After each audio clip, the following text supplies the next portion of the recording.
All right, welcome back to Reviews by Hunter. That's me. My name is Hunter, and today we've got Jujutsu Kaisen Season 3, Episode 4, titled Perfect Preparation. I'm going to tell you right off of the bat, my favorite episode of the season so far, to be honest. This was awesome. I really liked this.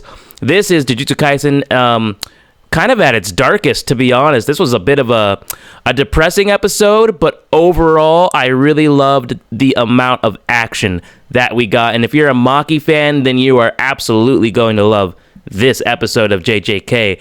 Also, I would just want to say that this opening theme, the more that I listen to it, the more I realize how unskippable it is. I refuse to skip this intro. It's just such a banger. But anyways, so this episode ends up, we see Maki going to visit the Zenin clan. Why? Because she's on her way to collect some cursed tools in their upcoming battle for the Culling game. Now, we see Naoya, who's just a giant douchebag, and he starts roasting Maki, calling her ugly, saying, you know, what's the purpose of you? You can't use sorcery. You can't see or use cursed spirits. Like, what is your worth, basically?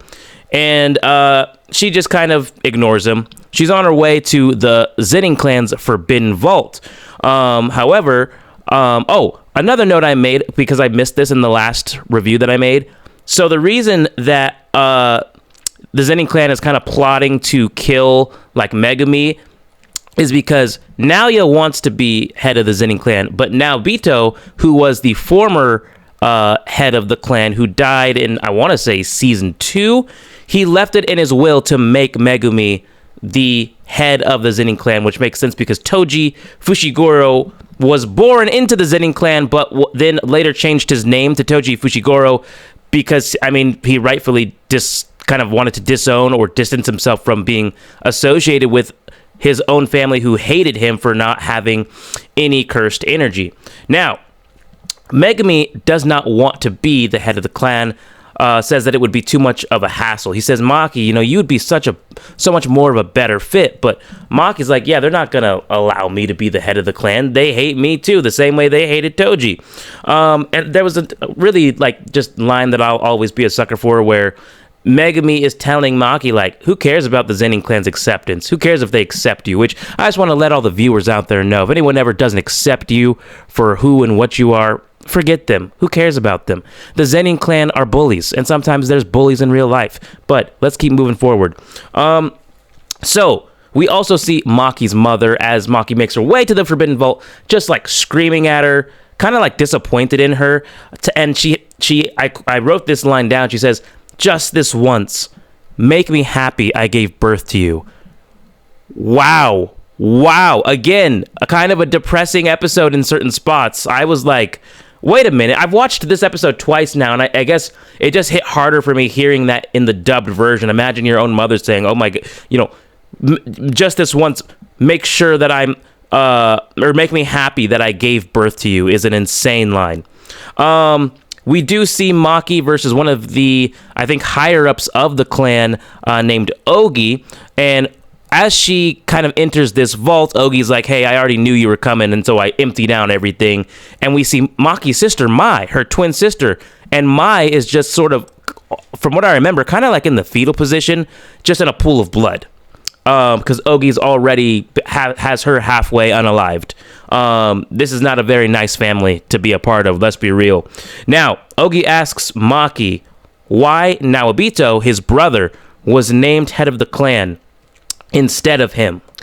And the answer he gives was even more ruthless than what the mother said. He says it's because his children, Maki and Mai, are failures. So they have a very short scrap, but pretty much at this point, Maki was not strong enough to take on Ogi. She does manage to break his sword, but he slices her down relatively with ease, leaves her alive, but again, she's pretty much on her way to death. He then drags both of his daughters, his twin daughters, his children, across the floor. Blood streaks are following behind them, and he throws them into this room that apparently is the Zenin clan uses for training. And he says, within this room are grade 2 and lower cursed spirits. They're afraid of me now, but once I leave, they are going to eat you and devour you.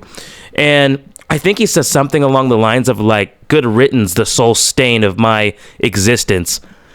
Father and Mother of the Year, everybody. Wow. I have not been a huge Maki fan up to this point, but you gotta feel bad for her being born into such a toxic family like the Zenin clan.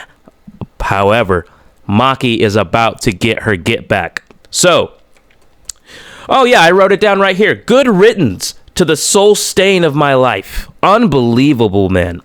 So what happens is we see Mai pretty much give up her life to power boost Maki, okay? Mai talks about how in the world of Jujutsu, it's unfortunate. It's an unfortunate thing to have twins. It's not a good thing.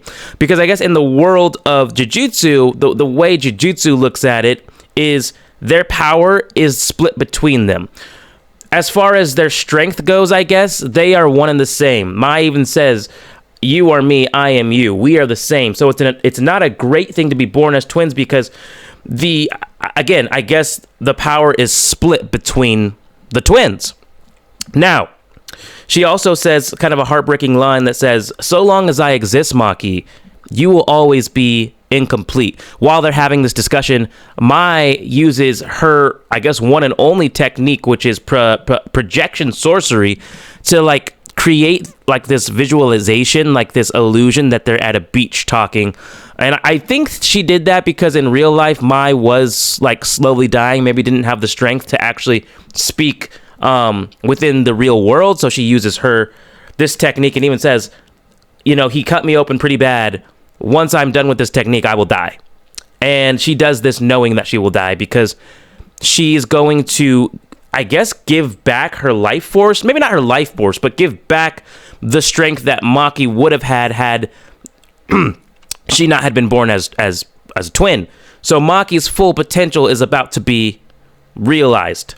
And of course, to Maki, this is traumatizing. This is her sister. Her sister's about to give up her life for her. She doesn't view it as they're one and the same. That's her sister that she grew up with, probably one of the only people that loved her and that she loved growing up, just knowing what we know about Maki and the Zenin clan. So that was kind of a touching moment. And Mai does ask Maki one thing. She says, listen, I'm going to take all of the cursed energy with me.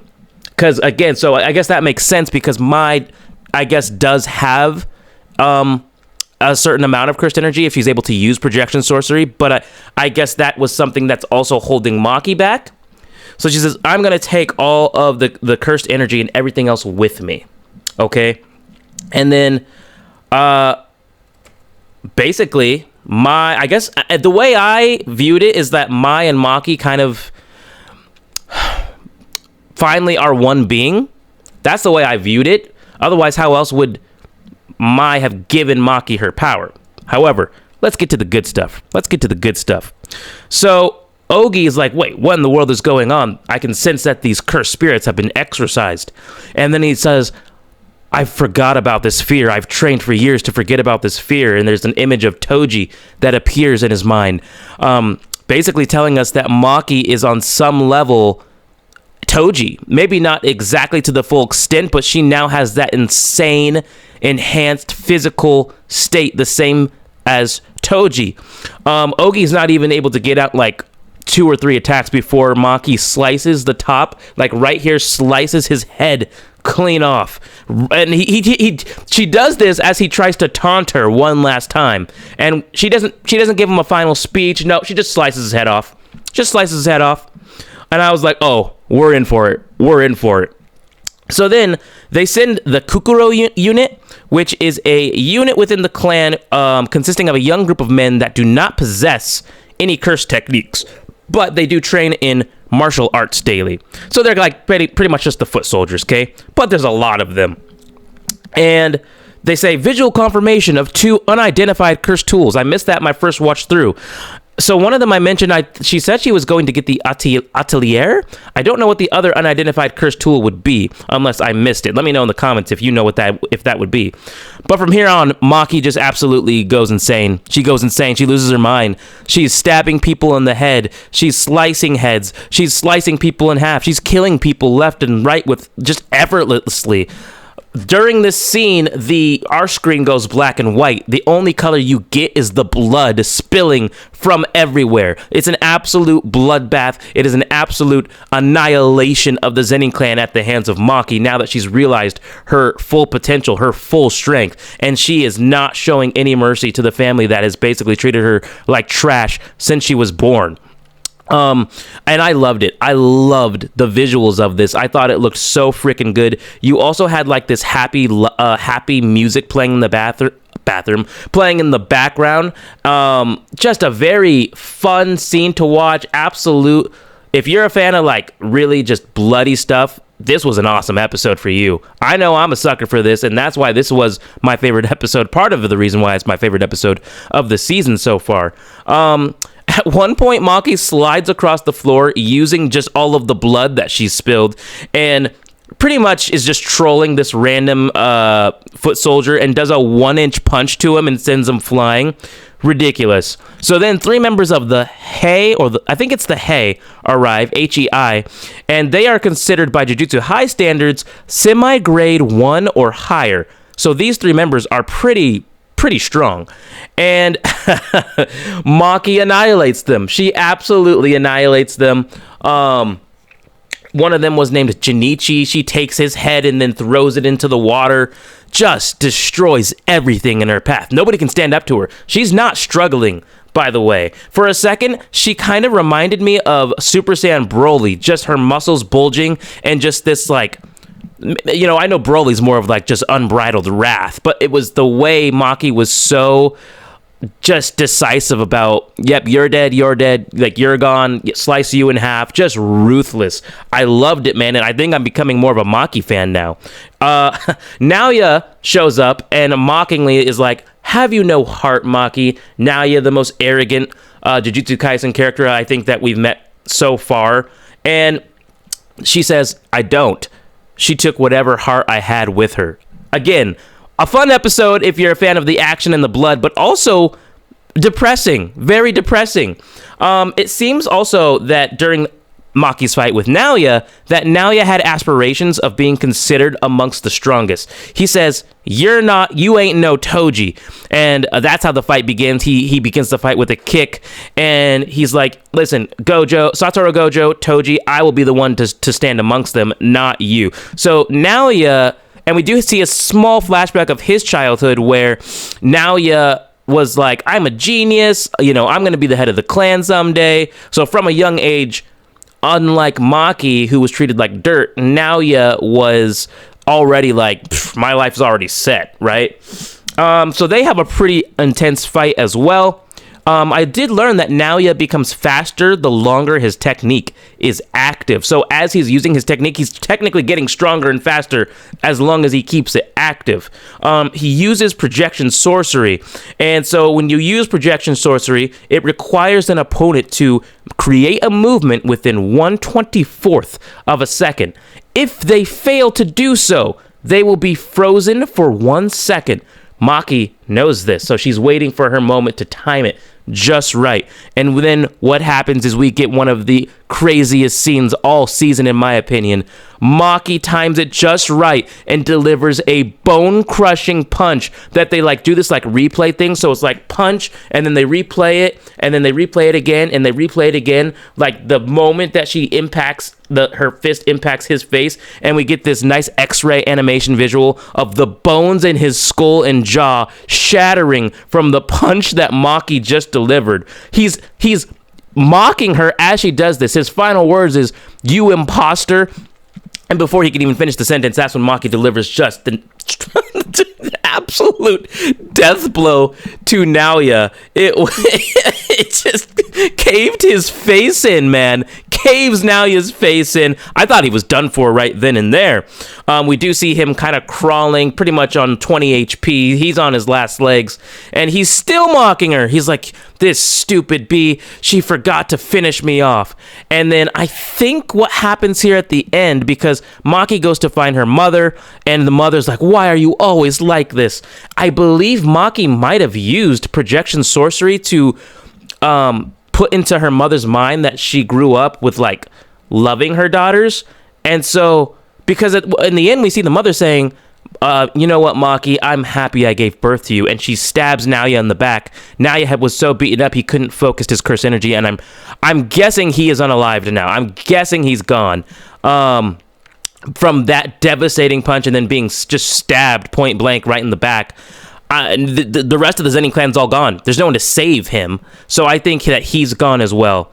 IMDb rated this episode a 9.8 out of 10. I rated a 10 out of 10. Great episode. Loved every second of this. This was so good. God, I'm so excited for future fights. If this is an indication of the future fights that we're gonna, or the fights that we're gonna get within this season, I am super, super excited, guys. That's all I have for you today. Thanks for watching this. Please leave a like if you're so kind, a comment. I love to engage with anybody that leaves comments. Share this video. I'd love if you shared this video. And I'll see you next time for episode 5 titled Passion. Thank you, guys.